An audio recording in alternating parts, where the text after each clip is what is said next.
Terima kasih Mirsa, masih bersama kami di Seputar Bali. Akhir-akhir ini media sosial kerap disalahgunakan oleh sebagian anggota masyarakat yang didominasi kalangan generasi muda. Jika dipergunakan dengan bijak, media sosial sebenarnya memiliki banyak manfaat.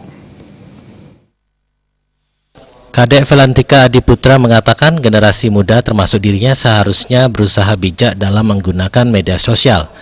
Selain sebagai wadah untuk menambah pengetahuan, media sosial bisa dijadikan wadah untuk mengembangkan bisnis yang dimiliki. Medsos juga bisa menjadi wadah untuk bertukar pikiran sesama teman. Dengan demikian, media sosial akan sangat membantu dan bisa memberikan kontribusi positif.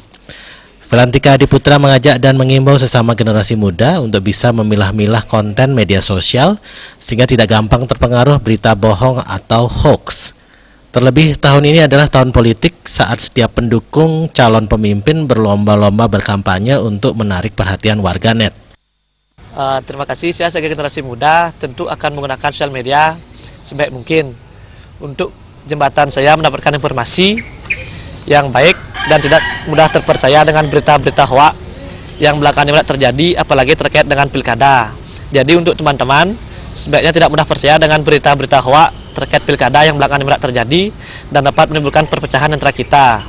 Dengan demikian, pilkada dapat berlangsung dengan baik dan tidak menjadi dampak-dampak negatif dan mengganggu jalannya pilkada untuk saat ini.